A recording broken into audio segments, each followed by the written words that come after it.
Hi guys, Yiannis here from SKAN Heating. Today we will deal with one of the most interesting topics. I'm gonna show you in this video the very basics from an unvented hot water system cylinder, which is over here. And then we're gonna leave another video next to this one with a Q&A, the most frequently asked questions and the real case studies.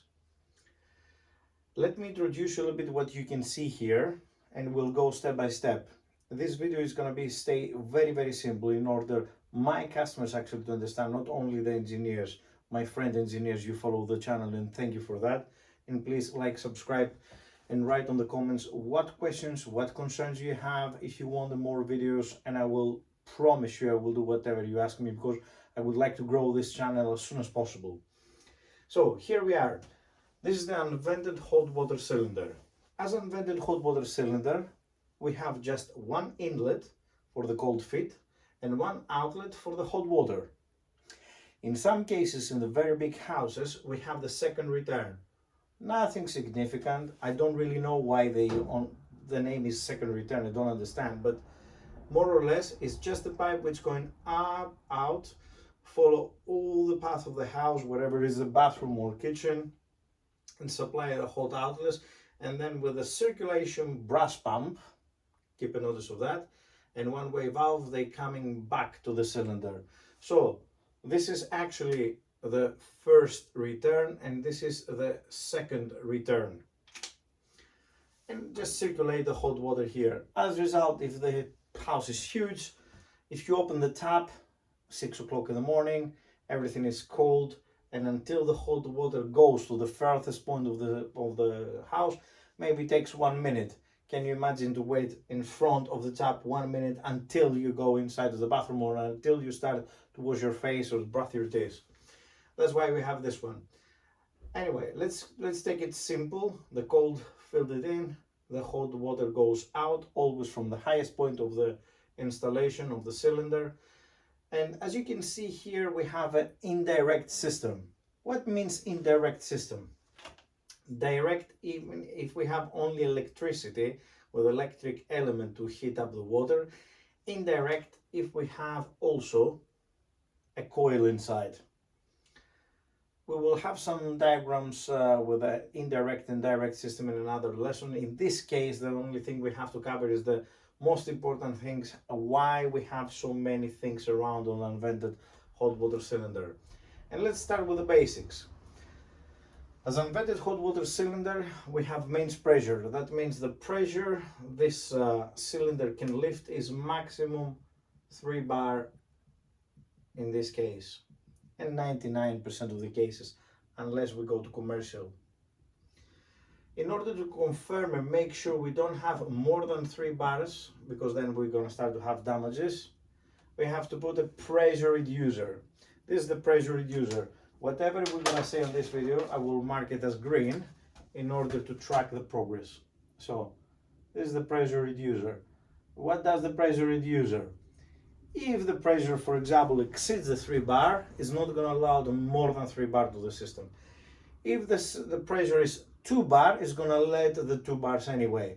So actually let anything else from 3 bars and down, but nothing from 3 bars and more. As a result, with this way, we have constantly 3 bars. Then we have the balance pressure cold water drain. What is that? This one, we have two actually outlets, one going to the hot water cylinder and one going to the cold system. With that reason, with that way, we balance the system. So we have 3 bars on the hot, 3 bars on the cold, and that brings the perfect balance. Let's write down as well. So with a little U-gates, 3 bar, and here 3 bar. And let's say here we're coming with 5 bar, which is not very common, but we can get sometimes 6 bar or more. Anyway, so we have 3 bar on the cold, 3 bar on the hot. We have the one-way valve. We need this one-way valve in order to avoid the hot water to go backwards to the system. So we have always hot water on the hot taps and cold water without to mixed up for a lot of reasons and Legionella reasons as well. And we have also another system here, which is the line strainer. Don't worry about the terminology, it's just a little filter. Filter the water before go to the pressure reducer and to the one-way valve in order to avoid to stack or damage the system, nothing else. In those days, all that systems here, we found a combination valve. What is the combination valve? One block valve to has all those three things. Which is the no pressure, the pressure release valve, and the expansion valve. We will go with that in a second. Right, as you know from the physics, the water as getting hot, the size getting bigger. As a result, somewhere, if we have a sealed system, the water is going to damage the whole system. As a result, what we do, we put an expansion vessel here, and the pressure on this expansion vessel has to be again 3 bar. What's the reason we have 3 bar? 3 bar is the pressure, the maximum pressure it's allowed. 3 bar has to be the maximum air pressure inside to the chamber of the expansion vessel. To be absolutely honest, if we say this is the air point, the air here has to be 3 bar. A little bit of advice here, guys. In those days, I noticed that every single job which I'm going to, sadly, I cannot see any service valve. The service valve is just a little system we interrupt here, and we can have the option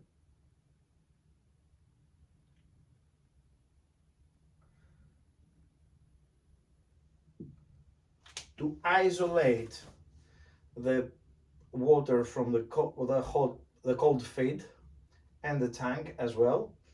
And then we have the option to open the little valve here and drain the excess of the water and repressurize the 3 bar as part of the service we have to do in yearly basis. For me, it's not necessary to do every year the test, because this one is not actually air, is nitrogen, and as soon as we start to put air inside, we start to reduce the life cycle. But if we keep nice records when we go every year in supply certificates, we tick, for example, if we check at least how many bars it is that. Right, and how we can test that? With an air bar meter, just a little thing which put it on the top of the valve, we keep it in and read the air pressure. Anyway, we're going away from this one. We put the valve.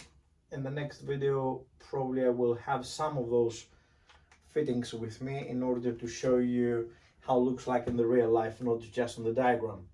And then we go to the expansion valve. What is that? This expansion valve is if the system has any excess of the pressure we need to, for safety reasons, this one has to open. What normally is that bar pressure? 99% is about 6 bar. Depends, of course, the manufacturers, because some manufacturers, they don't have the strength for 6 bar, they have the strength for 4.5 bars, for 5 bars. So be very careful, guys, when you fit this valves. You have to be extremely careful, because if something's going wrong, they're gonna blame you because you didn't follow up the manufacturer's instructions. And here's the expansion valve then, and normally this one is around 6 bar. If something's going wrong then, and the bar is not in balance 3 bar, it's not 4, it's not 5, but 6 bar, then the excess of the water is going to start to going down here and appears on the tandish. And then the tandish go to the soil pipe, or in the safe place we have to put it outside. As you can see here, we have 2 service pipe, 2 safety valves. The other one is the temperature and pressure relief valve. This one again does the excess of the pressure. In this case, sometimes the pressure is up to 10 bar, and the temperature 90 degrees, 80 to 90 degrees Celsius. Let's say the first protection is not working, there is also the second protection. If we somehow overheat the system, then straight away the second valve opens and release the extra of the water in order to avoid any explosion, to be honest with you, because that's another issue, the explosions. And the most common faults is this expansion valve. This expansion valve and the expansion of a cell, that's the 90% of the fault. So when we go to the customer says, sorry, the tank is dripping, then the first thing we do is just to check what's the pressure on the expansion vessel. And if the pressure is 0, then two things we have to go. For me as attitude, if you go to the new job and you don't really know the job, you don't know the past, the history, the service, the maintenance, personally, I don't believe, I don't try to ask so many details. Straight away replace the expansion vessel and the combination valve, which include the expansion valve. Bear in mind, when the expansion valve start to getting damaged and the expansion vessel is damaged, it's a very good attitude to replace the whole combi valve, not just the expansion valve. Because I've been in very a lot of cases that sometimes my colleagues, if you try to replace only this one, unfortunately this one after 1 or 2 months still dripping, even if you recharge the expansion of the cell and make sure it's on 3 bars. I hope to like this video. Please subscribe, like, leave a comment, leave a question, and I promise you, if you need something, I will answer to this. You can send me direct message as well on an email address, and any questions, please let me know. I will be more than happy to answer you. Have a great evening.